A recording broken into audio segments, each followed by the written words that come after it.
نورانی بڈھا۔ پھر مجھے اس نورانی بڈھے کی اہو بقا یاد آ گئی۔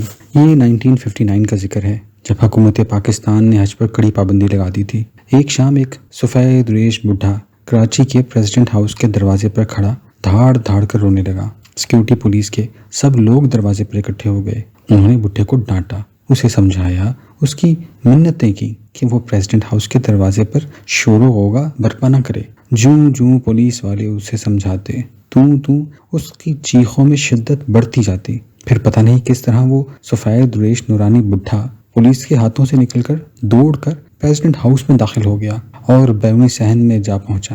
پولیس والوں نے اسے پکڑ لیا، لیکن اس کی شکل و صورت میں اتنا تقدس تھا کہ پولیس کو ہمت نہ پڑی کہ گھسیٹ کر اسے باہر نکال دے۔ سفید ریش نے پریزیڈنٹ ہاؤس کے صحن میں چیخ کر رونا شروع کر دیا۔ شور و غل سن کر صدر ایوب باہر نکل آئے۔ انہوں نے بڑے میاں سے پوچھا، بڑے میاں آپ کیوں چلا رہے ہیں؟ بڈھا ہاتھ جوڑ کر گڑ گڑانے لگا، اللہ کے واسطے مجھے حج پر بھجوا دیجیے، اللہ کے واسطے۔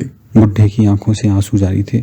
صدر ایوب کے لیے اسلامی جذبہ دھیمی آنچ پر عقل اور دانش کے مرکب سے کشید کیا ہوا معطر اور شفاف عرق تھا۔ اس معزز اور نورانی سفید ریش کے رعب جیسے کثیف جذبہ حج کو دیکھ کر صدر ایوب حیران رہ گئے۔ انہیں بات سمجھ میں نہیں آ رہی تھی۔ ایک رسم، ایک ریچول کے لیے ایک معزز محترم بوڑھا حواس باختہ کیوں ہو رہا ہے؟ ان پر حیرت اس قدر غالب آ گئی کہ انہوں نے بڈھے کو حج پر بھجوانے کے لیے خاص انتظامات کر دیے۔ میں نے قدرت سے پوچھا، آپ کو وہ نورانی سفید ریش بڈھا یاد ہے؟ کیا وہ اس لیے چیخیں مار مار کر حج کے لیے رو رہا تھا کہ اللہ کا حکم پورا کرے؟ کیا آپ کو ایڈوکیٹ صاحب کا حج یاد ہے؟ میں نے پوچھا۔